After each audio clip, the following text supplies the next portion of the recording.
ఓం శ్రీకృష్ణ పరబ్రహ్మణే నమః. ఓం శ్రీ పరమాత్మనే నమః. శ్రీకృష్ణ పరమాత్మ ఇలా 6 యోగాలలో అనేక విషయాలు చెప్తూ వచ్చినటువంటి ఏ విషయాలైతే ఉన్నాయో వాటిలో ముఖ్యమైనవి మనం తెలుసుకుంటూ వస్తున్నాం. అందులో భాగంగా విజ్ఞాన యోగం ప్రారంభంలో శ్రీకృష్ణ పరమాత్మ పరమార్థ చింతనతో ధ్యానం చేసేటటువంటి యోగి శ్రేష్ఠుడు అన్నారు కృష్ణ పరమాత్మ ఇంతకు పూర్వం. అంటే పరమాత్మ చింతనతోటి తాను ధ్యానం చేస్తూ తన కర్మయోగంలో తాను ఉన్నట్టయితే తాను కర్మయోగంలో వచ్చినటువంటి ఫలితం ఈ పరమాత్మ చింతన కారణంగా ఈ ఫలితం నాది కాదు అందరిది అనుకుంటాడు. లేకపోయినట్టయితే ఆ పరమాత్మ భావన లేకుంటే నేనే అందరికంటే ఎక్కువ అనే అహం వస్తుంది. తాను సంపాదించినటువంటి సంపాదన నా ఒక్కరికే చెందాలి అనేటటువంటి ఆలోచన కూడా వస్తుంది. అంతేకాకుండా తనకు జ్ఞానం ద్వారా అధికుడు అనే అహంకారము వస్తుంది, లేదా శక్తి ద్వారా అధికుడు అనేటటువంటి అహంకారం వస్తుంది, కాదా ధనం ద్వారా అధికుడు అనేటటువంటి అహం వస్తుంది, లేదా కీర్తి ప్రతిష్టలు కలిగే వరకల్లా అహం వస్తుంది. కాబట్టి ఇవన్నిటికీ దూరంగా ఉండాలి అనేటటువంటి ఉద్దేశంతో మనిషి ఎవరు శ్రేష్ఠుడు అంటే తపస్సి కంటే, జ్ఞాని కంటే, కర్మిష్టి కంటే యోగే శ్రేష్ఠుడు. అంటే యోగారూఢుడు అయినవాడు. యోగి అంటే ఎవరు అంటే జీవుడు దేవుడు ఒక్కరే అనేటటువంటి భావన కలిగినవాడు, ఆ భావనలో ఉన్నటువంటి వాడు, ఆ యోగంలో జీవించినటువంటి వాడు యోగి అని కృష్ణ పరమాత్మ యొక్క అర్థం. ఇదంతా పూర్వయోగంలో మనం తెలుసుకున్నటువంటి విషయం ఆత్మ సంయమం వరకు. కానీ ఈ విజ్ఞాన యోగంలో ప్రవేశించిన తర్వాత ఇదివరకే జ్ఞానం అంటే ఏంటి అనేది తెలుసుకున్నాం. జ్ఞానం అంటే ఏదైతే పెద్దల వల్ల మనం తెలుసుకున్నామో, ఏదైతే శాస్త్ర గ్రంథాల వల్ల తెలుసుకున్నామో దానిని అనుభవపూర్వకంగా ప్రవేశపెట్టడము, అనుభవపూర్వకంగా తాను అనుభవించడము, ఆ అనుభవించినటువంటి దానిని ఆచరించడము అనేటటువంటిదే విజ్ఞానయుగం కిందకి వస్తుందండి. ఎంత బాగా ఉంది చూడండి. జ్ఞానమునికి విజ్ఞానానికి మధ్యలో ఉన్నది వి ఒకటే. కాబట్టి వి అనేటటువంటి ఏదైతే ఉపసర్గ ఉందో అవి ఈ విధంగా అర్థాలు ఇస్తాయి.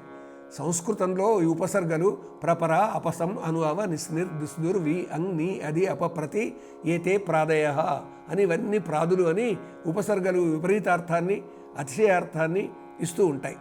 కాబట్టి సామాన్య అర్థానికి భిన్నంగా ఉండేటటువంటి అర్థాలు ఇచ్చేది. కాబట్టి విజ్ఞానం అంటే అనుభవం ద్వారా తెలుసుకొని ఆచరించేది విజ్ఞాన యోగం అన్నమాట. కాబట్టి ఈ 7వ అధ్యాయం ప్రారంభంనే కృష్ణ పరమాత్మ ఏమంటాడంటే అర్జునంతో మయ్యాసక్త మనఃపార్థ యోగం యుంజన్మదాశ్రయ అసంశయం సమగ్రం మాం యథాజ్ఞాస్యసి తచ్ఛృణు. మనసు నాపై ఉంచి నన్నే ఆశ్రయించు అనర్చు యోగము, మనసు నాపై ఉంచి నన్నే ఆశ్రయించు మనర్చు యోగము, నన్ను పూర్తిగా సంశయముగా తెలియ మార్గము చెబుదు పార్థ. నా మీదనే మనస్సు పెట్టు, నన్నే నువ్వు ఆశ్రయించు, యోగ బుద్ధి కలిగినటువంటి వాడవుగా నీవు జీవించు, నీవు ఆచరించు, సంచరించు, తిరుగు. అలాగా ఉన్నట్టయితే నేను ఎవరిని ఏమిటి అనేటటువంటి నీకు ఇప్పుడు నేను చెప్తాను. అంటే మాయ నుండి బయటపడు, అసలు విషయం నేను చెప్తా అని ఇక్కడ చూడండి. కృష్ణ పరమాత్మ ఏం చెప్తున్నా అంటే భగవంతుడు ఎక్కడెక్కడ ఉన్నాడు అంటే శ్రీకృష్ణ పరమాత్మ సృష్టి వ్యాప్తమై ఉన్నటువంటి ఒక భగవంతుని స్థాయిలో తాను నిలబడి ఇక్కడ చెప్తున్నాడండి. నేనేమిటి, ఎక్కడెక్కడ ఉన్నాను, ఎవరెవరిలో ఉన్నాను అనేది చెప్తూ ఉన్నటువంటి విషయాన్ని ఒక్కసారి మనం గుర్తించినట్టయితే అష్టవిధ ప్రకృతుల్లో ఆయన ఏ విధంగా ఉన్నాడో అర్థమవుతుంది. ఎలాగా? భూమిరాపో అనలో వాయు ఖం మనో బుద్ధిరేవచ అహంకార ఇతి ఎమ్మే భిన్నా ప్రకృతిరష్టదా. ఎలా ఎలా ఎలా ఎక్కడ ఎక్కడ ఎక్కడ ఉన్నాడు భగవంతుడు అనేటటువంటి దానికి భూమి, ఉదకము, అగ్ని, వాయువు, మనసు, గగనము, బుద్ధి, అహమని నాదగు ప్రకృతి అష్టవిధములు విభజనమై ఉన్నది. ఎక్కడెక్కడున్నాడు భగవంతుడు అని వెతకాల్సిన అవసరం లేదండి. ఈ భూమిలో భగవంతుడు ఉన్నాడు. ఈ భూమిలో ఉన్నటువంటి పృథ్వీ గంధం ఏదైతే ఉందో ఆయన్నే భగవంతుడు. భూమి ఆపో ఆపో అని అంటే నీళ్లలో భగవంతుడు ఉన్నాడు. అంటే ఈ పంచభూతాలలో అగ్ని నిప్పులో భగవంతుడు ఉన్నాడు, వాయువు గాలిలో భగవంతుడు ఉన్నాడు, మనసు ఈ మనిషిలో ఉన్నటువంటి మనస్సులో భగవంతుడు ఉన్నాడు, గగనం ఆకాశంలో భగవంతుడు ఉన్నాడు, బుద్ధి మానవుని బుద్ధిలో భగవంతుడు ఉన్నాడు, అహంకారంలో భగవంతుడు ఉన్నాడు.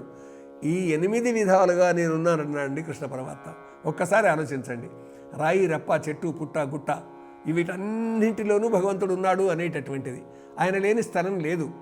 విశ్వం విష్ణుర్వషట్కారో భూతభవ్య భవత్ ప్రభువు భూతకృత్ భూతభృద్భావో భూతాత్మ భూతభావన అన్న విష్ణు సహస్రనామాల్లోని మొట్టమొదటి విశ్వం అంటే విశ్వమంతా కూడా భగవన్మయమని. ఇదిగో చూడండి, ఈ భూమిని మనం సృష్టించలేదు, అంటే మానవుడు సృష్టించలేదు. ఈ గాలిని మానవుడు సృష్టించలేదు. ఈ నిప్పును మానవుడు సృష్టించలేదు, అంటే అగ్నిని, ఆకాశం నుంచి వచ్చిన ఈ వెలుతురును, సూర్యచంద్రాదుల వెలుతురు ఇదంతా కూడా మానవుడు సృష్టించలేదు. ఈ గాలిని మానవుడు సృష్టించలేదు. ఆ వరుణుడు కురిపిస్తున్నటువంటి వర్షాన్ని మానవుడు సృష్టించలేదు. ఈ ప్రాణాన్ని మానవుడు సృష్టించలేదు. కాబట్టి ఈ సృష్టించనివి ఏవేవైతే ఉన్నాయో అవన్నీ భగవన్మయాలండి. ఇప్పుడు అర్థమైపోతుంది అంతా కూడా. కాబట్టి మనిషి ఒకవేళ సృష్టిస్తే, నేను నీళ్లను సృష్టిస్తా అని అనుకొని నోట్లో నుంచి ఉచ్చిష్టాన్ని బయటికి తీస్తే ఎంతసేపు తీస్తాడు? అదేమన్నా నిలుస్తుందా? ఎవరికైనా ఉపయోగం అవుతుందా? దాన్ని ఎవరైనా స్వీకరిస్తారా? అదేవిధంగా నేను అగ్నిని సృష్టిస్తున్నానని 2 చెక్కలు తెచ్చి నిప్పు పెట్టి ఎంతసేపు ఉంటుంది? ఓ దీపాన్ని ఇలా ముట్టించి నేను సృష్టించిన అని మానవుడు అంటే సృష్టించబడ్డట్టేనా? అది ఎంతకాలం ఉంటుంది? చూడండి, గాలిని నేను సృష్టిస్తున్నానని నోటికెళ్ళి ఉఫ్ఫు ఉఫ్ఫు అని ఊదినట్టయితే అది గాలి, తాను సృష్టించిన గాలి శాశ్వతంగా ఉంటుందా? మరొకరికి ఉపయోగపడుతుందా?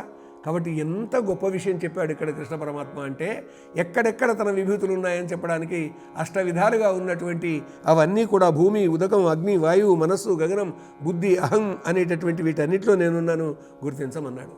ఎంత గొప్ప తత్వాన్ని ఇక్కడ కృష్ణ పరమాత్మ అర్జునుని నెపంతోటి ఈ సర్వమానవులకు చెప్పాడో అది భగవద్గీత సందేశం అండి.